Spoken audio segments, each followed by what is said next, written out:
Huron जे रूहानी पेशवा पीर साहब पागारे जन जी 65 सालगिरह, MSF तालके पन्नो अकिल जे कारकुननि ऐं पाकिस्तान फंक्शनल मुस्लिम लीग UC मुबारकपुर जे वर्करनि ऐं हुर जमायत पारां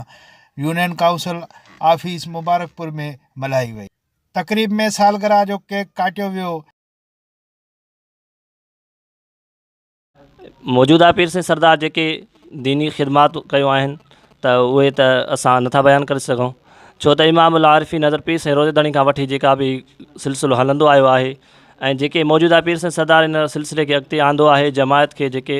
मशवरा ॾिना आहिनि, जमायती हुजे या ग़ैर जमायती हुजे, मुस्लमान हुजे या ग़ैर मुस्लिम हुजे, जेको पाकिस्तानी ऐं पाकिस्तान जी आवाम जे लाइ मौजूदा पीर सिंह सरदार रहनुमाई जी वाट ॾसी आहे, उहो शायदि केरु ॿियो न ॾसी सघंदो। अल्लाह तबारक व तआला सननि खे ख़िज़री हयाती अता फ़रमाए ऐं असां सभिनी खे उन मां मुस्तफ़ीज़ फ़रमायो। जीअं त मुस्लिम स्टूडेंट फेडरेशन फंक्शनल तालका पनवाकल जे तरफ़ों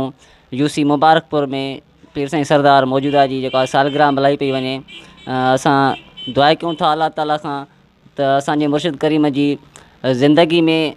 बरकत अता फ़रमाए,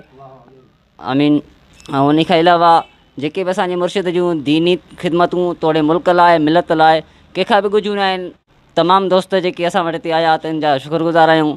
अल्हम्दुलिल्लाह सुमा अल्हम्दुलिल्लाह। जीअं त अॼु असांजे मुर्शिद मुरबी हज़रत मोहम्मद सबक़तुल्लाह शाह राशिदी जी सालगिरह जो मौक़ो आहे, सो हीउ ॾिहाड़ो असां हुर जमायत जे लाइ ईद खां वधि ख़ुशी वारो ॾिहाड़ो आहे। ऐं असांजे मुर्शिदनि करीमनि जी जेकॾहिं सियासी पस मंज़र ॾिसिजे या